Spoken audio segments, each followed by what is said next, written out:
Sen Natasha said that she is not giving up on Akpabio. She kept on exposing more and more about Akpabio. I'll be shocked to hear this one from Arise News because they called her in an interview in Arise News, and here was what she has to say. Take a look at it for yourself, and then you can air your review in the comment section. You and Akpabio another time. What is really the matter between you and Akpabio? Because I hear that both families are friends. So I'd like to really know what is going on. Why always you and Senate President Akpabio? Those three questions. Good morning, Rufai. Good morning, Ayo. Good morning, Professor Kila. Thank you so much for having me on your show. And also thank you for awarding me as the Senator of the Year. It's quite unfortunate that after such a long break from me being in the studio, this scenario had to bring me in here. And going straight to your first question, which is the allegations, the petition against me by a certain northern group, which has to do with the conduct of my office as the chair of the local content committee.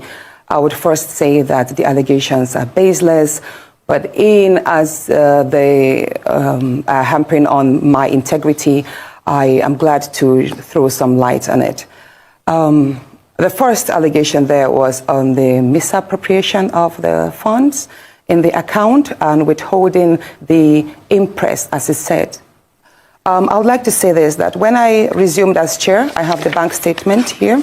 It's the Sterling, it's an account under the name Senate Committee on Local Content, and the account is with Sterling Bank, and the account number is 00662082009. And when I resumed as chair of the committee, the account balance was zero. And then gradually, at the time I handed over to the next chairman, the account had 13,649,335 naira and 4 kobo. And I will say this, the first month after my resumption, the clerk of the committee, whose name is well listed there, probably the lady who is behind this petition, Mrs. Edith Aja, she approached me in January and said, oh, the first month's payment has gotten in. And I was like, what do you mean by that? She told me that every month, every committee in the National Assembly receives 950,000 naira as running or operational costs. And so that I said, okay, what is the money supposed to be used for? She said, it's for logistics, mail dispatches, whenever refreshments for meetings that we have, and all that. I said, okay, so if 950,000 naira has hit the account, we are yet to call for any meeting, so I think leave that money there, or is there a problem? She said, yes, the trend or the norm is that if there is no event or happenstance that utilizes the money, we are supposed to share the money. I said, how do you mean? She said, the money is usually shared. I, as a chairperson, I will take a part of it. I'll give some to my deputy, and the rest of the money will be shared amongst the staff of the local content committee. And I was like, did you say that is what happens? She said, yes, that is what my predecessor did, and that is what happens in all the committees in the National Assembly. I said, well, you know what?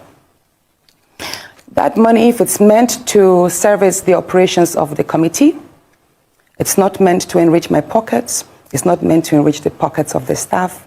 I would not want to collect this so-called impress. So I would advise that you keep that money in the account and we build the money, we use it for whatever it's needed. If we have to buy office equipment, print stationaries, then we use that money. And I promise this, and the bank statement is here. Anyone who has access to it, I have called the account number. You can check. We have gradually built the account. We use there was a time I approved the money last year for the purchase of a printer because it made no sense that we kept on spending so much money printing outside. I was like, you know what, let us have a printer in-house. We bought a printer. We also have printed lots of materials, but basically the money, I never took a kobo out of that in the name of impress. I never gave my deputy then, who is Senator Ede Dafinone, any imprest. He can verify and attest to that.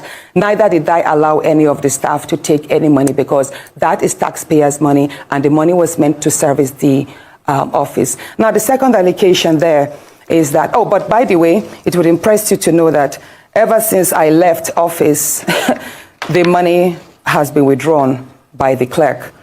About 5 million was withdrawn.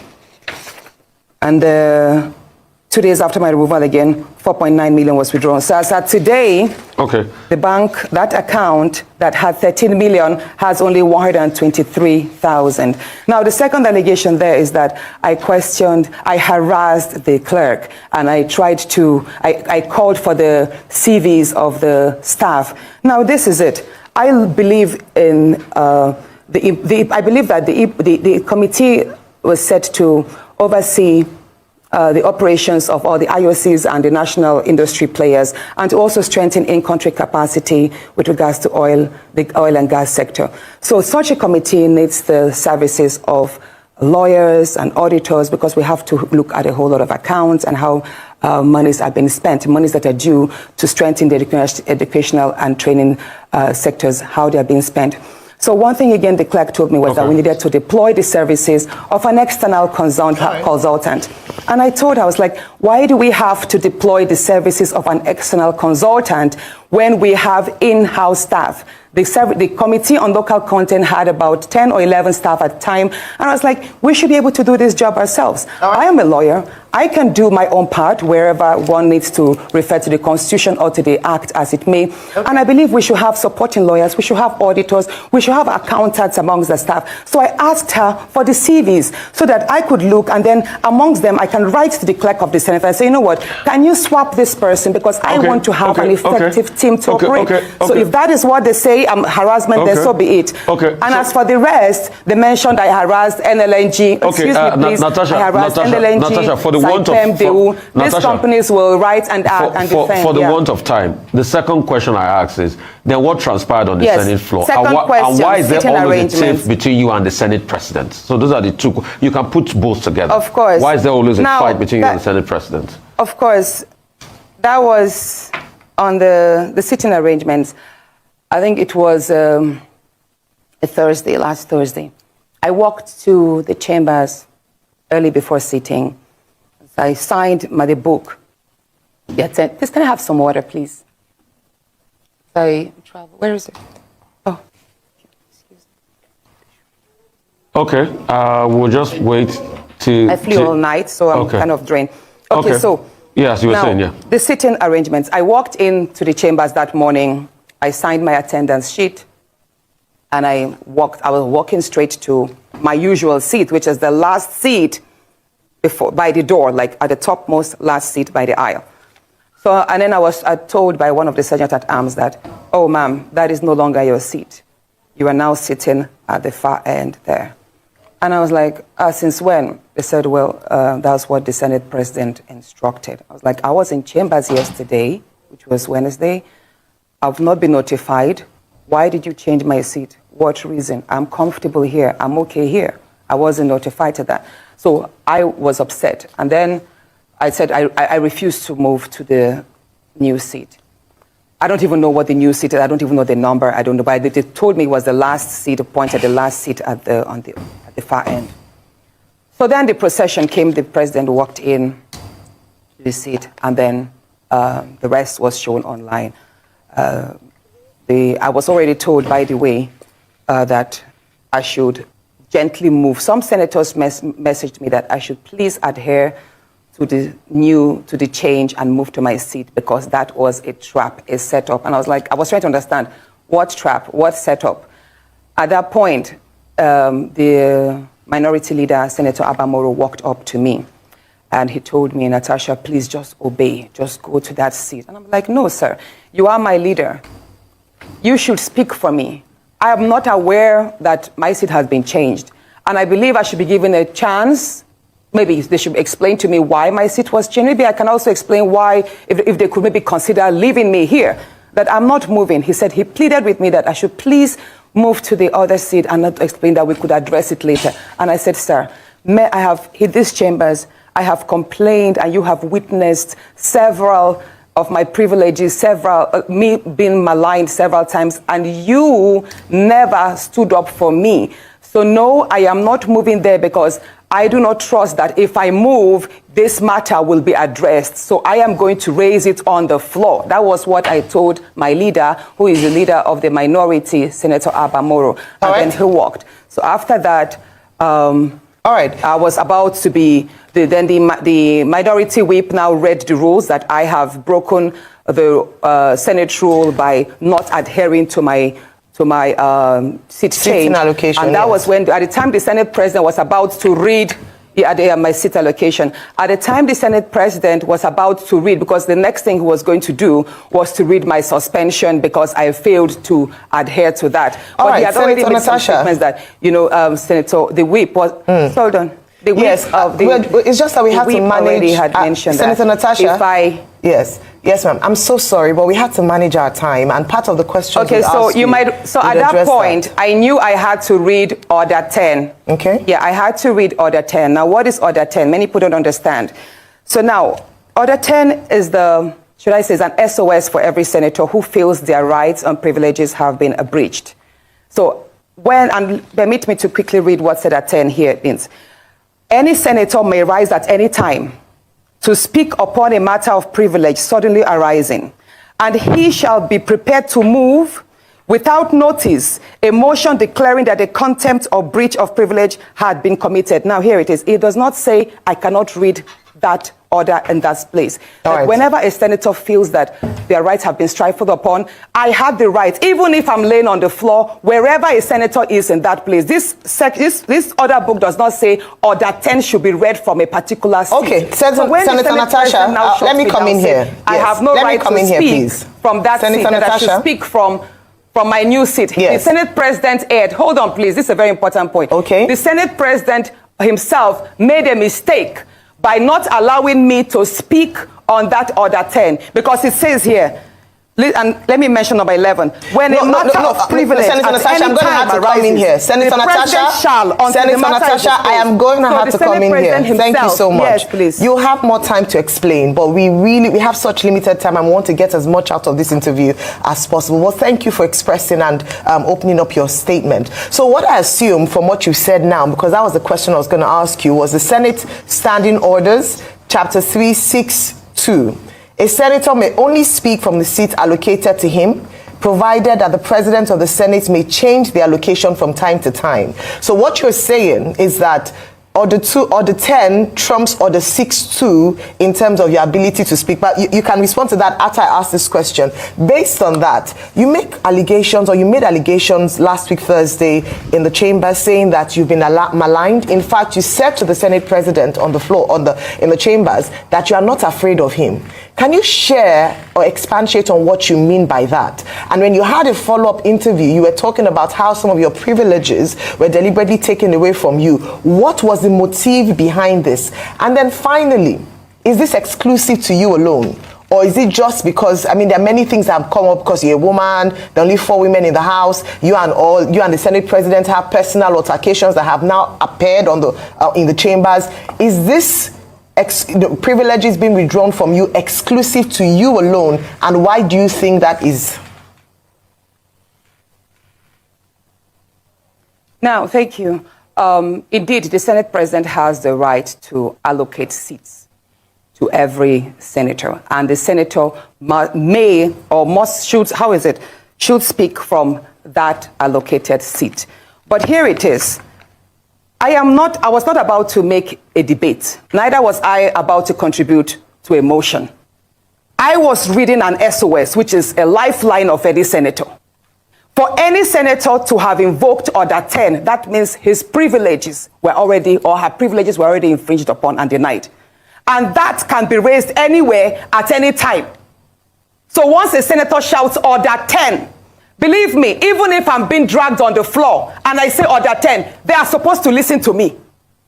Wherever I sit in that place, that's why he said any senator may rise at any time to speak upon a matter of privilege, suddenly arising, and I should be prepared to move same. So in this part, The Senate president, once I raised order 10, he ought to have allowed me to speak. And then he could have maybe taken his own discretion to overrule it or move that complaint to the Ethics and Privileges Committee. But the Senate president failed to do that. Instead, he ordered that the Sergeant at Arms should move me out of the chambers and prepare for my suspension. Okay, next question. Now, you're talking about my outburst. Yes, I did mention. I did mention that my rights in the Senate there, I have been dehumanized, I have been maligned and all what. And that outburst, I believe that the seat change was just the straw that broke the camel's back. A lot has been going on. And you asked, and just going again, trying to mix up the question. Yes, that's fine. Mix with this so I asked you, you made a statement that you've been maligned, you are not afraid of the Senate president, and that I asked if this was exclusive to you alone or if this is a particular trend. Yeah, that outburst, that's what I'm about to explain that. Yes. Yes, so many people do not know what I'm about to say, but I'm going to speak my own truth. And the Senate president is allowed to counter that.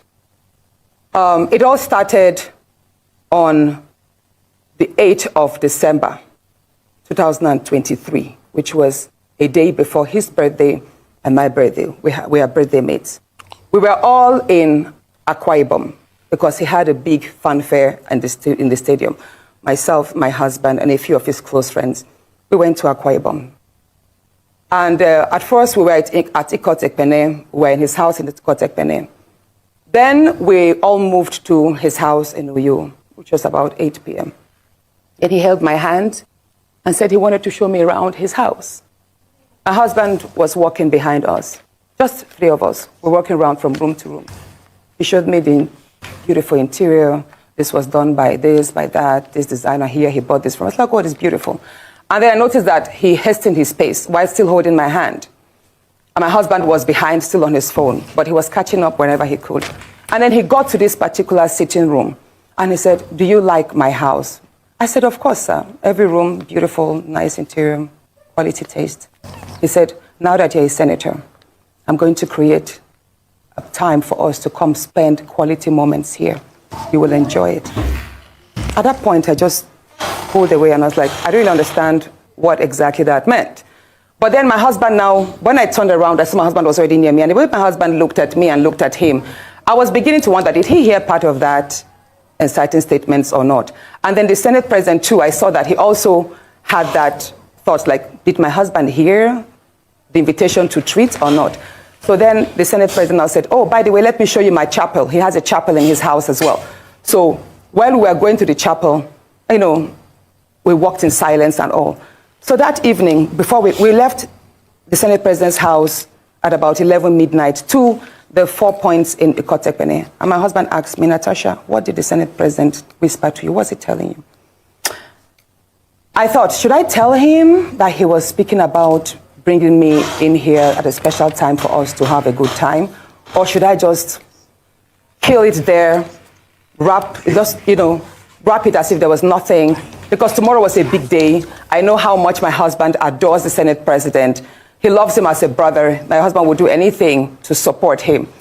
So I told my husband, nothing. I can't remember what I created, but I just gave him some words to manage, to mask what was said. After, when we laid in bed, I lay to my right, and my husband wrapped his arms around me, and he said, "My love, you know you can't tell me anything. What did the Senate president tell you?" Again, I was like, "Don't you believe me?" I said, "Nothing. Nothing. Moreover, it's my birthday in a few minutes. Let's just be happy." Then my husband told me he doesn't want to see me travel out of the country alone, and I should not go to the Senate president's house because he has a guest house where many senators do go there, you know, after office to like get approvals and all that. So I told him, okay, no problems. That was it. I thought that was going to be the end. But then, in February, I wanted to move a motion. I wanted to move a motion for the investigation on the ills of corrupt practice in Ajakuta Steel Company. I listed that motion 5 times. It was the 6th time that it was listed on the order paper that was approved. Many senators can testify to that. Each time the motion is listed, just before he takes it, he will say, "Oh, Senator Natasha, we can't take this motion because the board of the Senate does not accommodate it. Or he will speak on others and then let it drag so that just before my motion is taken, the time will be well spent. So he kept on doing that. I went to him in his office. And I said, Senate President, you know how important this Ajaokuta Steel Company to me is. You know how important it is to my people and to Nigerians. I've noticed that you have stepped down this motion. As a matter of fact, a number of senators told me, go and see him and plead with him so that he would take it. I was like, sir, please, why can't you take this motion? It's very important. It's been listed. Then it was listed the third time and stepped down. He then said, Natasha, I'm the chief presiding officer of the Senate. You can enjoy a whole lot if you take care of me and make me happy. At that point, I said, sir, I'll pretend that I didn't hear this. He said, well, the ball is in your court. I left his office, and when I got home, I told my husband, I didn't tell my husband what happened. I just told my husband, please, can you speak to the Senate President to allow my motion scale through? I think I also spoke to the DSP, to the leader, Senator Akpabio. I spoke to a number of senators that they should please intervene and allow him to laugh. I never told them what happened. My husband had to take a trip to London. Then the Senate President traveled to London. My husband met with the Senate President in London and pleaded with him, let my wife take this motion on Ajaokuta. That is very important to her. Okay. All right, Senator Natasha. Said, okay, that he did not take it because he was protecting me. Hold on, please. He didn't take it because he was protecting me. Protecting me from what? Anyway, at the time the motion was taken, it was the Deputy Senate President, His Excellency Barao, that actually sat. The Senate President stood up and walked out. So it was Senator Barao that actually took it. All right, Senator Natasha. And from there, many other incidents happened. Yes, Senator let's Natasha. Talk about the nightclub. Yes. Hold on, let's talk about the nightclub incident. Professor Kila is going to ask you a question. I'm so sorry to have to interject here, but I just want to mention that, and I'm glad you gave the caveat at the beginning of your statement, that this is your side of the story, and the Senate President has the right to defend himself or to counter what happened between you privately. So what I assume, or for what you're saying, is that what happened last week Thursday began from a private conversation, and then you have felt like you've been maligned as a result of you not agreeing to certain propositions, right? Yes. Okay, so what has happened? You know the story of when a student keeps being failed. Yes. Please, let me say this, Ayo. You know the situation we see in universities whereby a student is continuously being failed just because she has not slept with the lecturer. That's what I've been facing, in simple terms. Thank you. Professor Kila. That is what I have been going through. Thank you very much, and Professor Kila. Now, moving to, should I speak about the nightclub incident? No, that's okay. Professor Kila will come in now. Thank you. Don't do that. It's barely time to come in because you've just indicted the lecturer indirectly. And now I'm coming to ask you a question. Senator, it is from your side of the story, it is clear there's a lot of undercurrent and personal issues that had led to the, should we call it the outburst on the allocation of chair thing. There's a lot going on, and you've made a series of allegations which indicts the Senate President morally, if not criminally, at least, and there's the indictment of abuse of power, because if he's refusing you to do your duty for personal reasons, we need to see if he has the right to do that. But let me ask you a question, just to simplify. This idea of your seat was reallocated and you don't want to use it. What's in a seat? Why was it so important for you not to just move as you've been told to do so and deal with it later? What's the importance of saying no to that seat allocation? Thank you so much, Professor Kila. Sitting arrangements in the National Assembly or in the chambers is very critical. That is why at the forefront we have the leadership, and after them we have ranking senators, you know, second-timers, third-timers sitting there. And the nearer you are to the Senate President, the more visible you are. So you're able to interface with the daily activities, and then you have more visualized, like the cameras capture you more. You're more present as against being a backbencher. So where I am sitting, the Senate President sits at the lowest point, while I am sitting at the topmost At the point, but topmost on the point, same level. yeah. So, Senator, it is, Senator, I'll recap yes, for you. So whenever I stand, yes, it is safe to say that where I was moved to, yes, was you felt they at were the reducing side you. where Yes. the workers, the chamber staff sit. So Yes, you felt that they were was it. It was not a relegating good you. seat. They were And relegating if they you. say, hold on, Yeah. exactly. Let me say this. Yes. His excuse that it's because there were 2 vacant seats due to the decamping of the senators, right? Yes. And that they had to. Why did they have to pick on me to start the shift? There were other senators that were in front of me that would have filled the seat. Why did it have to be me to fill in the seat at the far corner? But I will say this again. If you see where I sit at the back, there is a silent degrading of senators that, as they say, came from court. Yeah. We are made to feel as if we are lower than our other colleagues that resumed office and were sworn in earlier than us, even though we're all first-timers. Do you understand what I'm saying? Yes. I remember when I asked, initially, I asked why I was not sitting amongst my other first-time colleagues. Yes. And I was told that is because you resumed 6 months later. So it's almost like a punishment because I resumed 6 months later. Therefore, I have to sit or take seats or wait for my other colleagues whom we all ran elections with together and won together, even though we were rigged. So Senator, we were made yes. to sit at the back. So after me, It seems clear to me. Senator Akpabio, who came 2 weeks after me. Yes. So it seems to me, from your own narrative, straight from your own narrative, that you feel victimized and you feel you're being treated like a second-class senator in that place. Let me ask you a question based on your own narrative. I have a very important... No, but very quickly, you're going to say, let me just ask you just this question. Professor. Yes, just this very question. Do you feel that other senators in that house, male or female or different party, do you feel that they're standing up to what they ought to be doing, or do you feel they are also, with their silence, complicit with your victimization? I want you to judge the whole Senate, 109 men and women. No. Okay. You don't feel they're complicit, and you don't want to... Now, here it is. I have enjoyed tremendous support from my colleagues. And the fact that a number of my colleagues have not spoken out publicly in my defense or criticize what has happened does not mean that they do not visit me privately at home or they do not call on me to give me words of encouragement. Why they are yet to come up openly and criticize the activities of the Senate President, probably that's best known to them. However, one question I have been asked a number of times is, why are the women silent? Why are the 3 other women silent? Yes, so why, Senator? Why do you think they're silent? The day I filed the suit of defamation, the suit that sexual act whereby the Senate President's SLA on new media, Mr. Patrick Mfong, sexualized me by addressing my attire as being transparent and that the only thing I know how to do is to wear pancake to the chambers.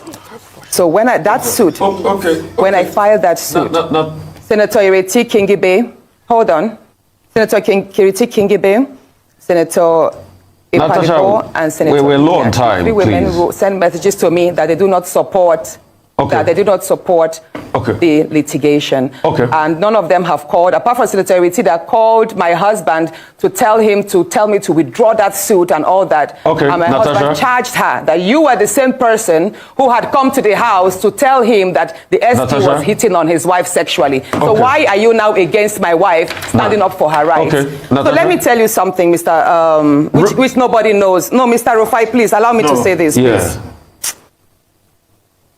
Please go ahead. Can I say this? Please go ahead. Please go ahead, Senator. Please go ahead. Now, at the nightclub incident, I believe that was not a slip of tongue. That was not a slip of tongue. He has a number of times told me that there are various ways we can have fun. If we travel, he has a way of making the whole the house, the space. He can basically create a party in the space. Do you understand? Like a nightclub in the space and would have fun and all of that.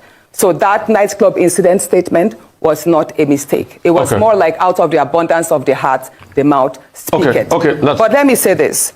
the day before please, Rufai, let me laugh. Go ahead, please. go ahead, Natasha. Go ahead, Senator. Go ahead. Let me speak, Please go ahead. Please go ahead. We're If you trying don't to want me to speak, I'll walk out and complete this on my Facebook, please. Please go ahead. We're Natasha. trying to manage time, Senator, but go ahead and finish it quickly. We're trying to manage time, but please go ahead. The night, or should I say that morning, early hours of the morning that he apologized, which was 23rd of July, 2024. That was the morning he apologized. So the night about, I have it printed here, I have the screenshots of the phone call. It was 14 minutes past midnight when my phone rang. The leader of the House called me, Senator Michael Bamidele Okpeyemi called me. And he said, Senator, how are you? I said, I'm fine. He said, in the wake of all of this rancor, if the Senate President goes down, I will go down too. And I said, what do you mean, sir? At that point, I woke my husband up because he had fallen asleep before me. I said, are you calling me to threaten me? I could hear murmurs from the Senate President. I could hear the Senate President's voice at the background because I could tell it was on speakerphone. He said, no, I'm just telling you that, there's a whole lot of attack on the Senate President, and if things go down, if he resigns or something happens, I should know that I'm going to be held responsible, and I also go down. At that point, I started shouting. I was like, you can't call me at midnight and threaten me, sir. You can't do this. And mind you, I was actually surprised because the leader of the House is someone I respect greatly. He's a very good friend. He's a very calm person. And I believe, I'm saying it, that if he actually made those statements, he probably was told to do so. So I dropped the line. And then I dropped the line. The first conversation was just 2 minutes, 33 seconds. Then my phone rang again at 26 minutes past midnight, that same day. And then it was the same call, Senator Okpeyemi's line, but then it was the Senate President's voice. He said, Princess of the Senate. That's how he calls me casually. I've been attacked. My wife has not slept for days. She's been crying. She's received lots of insults. All because of you. I said, no, sir, it's not because of me. It's because of you. I didn't force you to order that statement. And I did not call on the support I received from Nigerian women. So don't blame it on me. He said, no, he's telling me this because the Dane of Agbo, I think he's a king in Agbo in Delta State. So the Dane of Agbo spoke with him and told him that that's the Senate President, was the most hated politician in Nigeria at that point. Mind you, that was a few days to the protest. There was this end bad governance protest on the 1st of August, and this incident happened like a week before. So he said the Dane of Agbo told him, Mr. Senate President, your rating is all low. You're one of the worst. You're one of the most hated politicians now. So I would advise. He said the Dane of Agbo advised the Senate President to leave Abuja because if he is caught in the middle of the protest, he could be attacked by the Nigerians. I said, so why are you telling me this, sir? He said he's telling me because he found it insulting that the Dane of Agbo would tell him to run away, to leave Abuja. And that he's telling me, Sen Natasha, I'm telling you, go and tell them that if anybody over the age of 20 approaches me during the protest, I will what was the word? Hold on. I will take that person down. The Senate President told me over the phone that based on the advice that the Dane of Agbo gave him, that he should leave Abuja in the wake of the protest so that he will not be caught and probably will not be approached or attacked by the youth. He said, Natasha, I have the capacity, I'm number 3 citizen. If anybody over the age of 20 dares to confront me, I will take that person down. That person should dare me with his life. I said, at that point, I started shouting. I now told my husband, he didn't know the phone was on speakerphone all the while because I'd woken my husband up from the first speech. I was like, my love, Can you hear what Okay. he's telling me? This is exactly what he does. At that point, now when he knew, he was like, "Is your husband there?" Oh, yes. I say, "Yes, sir, my husband is here." And he heard everything. He then told me to pass the phone to my husband. Okay. And you know what he said? Immediately he changed his tone. He was like, "Oh, Alema, I have a slot for you for an appointment from Delta State. Why don't you bring a nominee?" And I took the phone back. I shouted at the Senate President. Okay. I said, "You can't pacify us. You can't threaten me on one side and then pacify me, sir." I'm aware, even though the conversations took place on via WhatsApp, I know that the DSS and the NSA's office, they have the tools to extract these phone Natasha. calls. Okay, And Senator I'm Natasha. going to publish yes, sir. Okay, Senator Natasha, thank So you. and he told me that, well, all you want, hold on, please. He then told me that, Oshay, all I want is an apology. He would apologize on the floor that morning, and that he expects me to accept it. So all that morning, when I walked in, I was already threatened. I was already petrified. This is a man who had already called me at midnight, so I didn't sleep all night. I just had to say to his seamless apology. Senator Natasha Akpoti, thank you so much for being here. He who alleges must prove. I'm sure you have all your proof, because they are on the other side are also going to demand all of it, and you have to put it out there. So thank you so much for your time. Like, if they keep on exposing this man called Senate President, the list go long. Like, the list go long, because this man have done more harm than good. What? Nobody have come out to testify a good thing about this man, and yet he is a Senate President. How did he even emerge a Senate President? I don't even know. I keep on repeating these quotes by Ezekwesili. If not for corruption, most of our leaders wouldn't have been on seat. Example is this man called Sen Akpabio. The level of money they steal from that Senate meeting they're doing there, because he has suspended Senator Ndume, Nengi also, and now he's trying to suspend Natasha. All these people are coming out to expose all his evil acts in the Senate, and he's trying to suspend all of them. The message that you cannot hide the truth, no matter how you try, you can never hide the truth.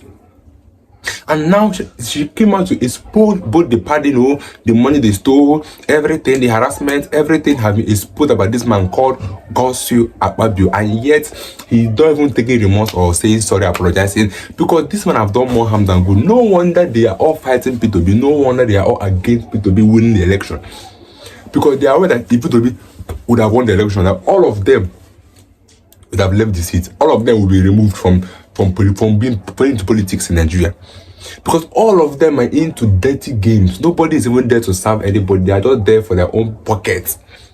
Imagine 3 people have come out to expose pardon in our Senate.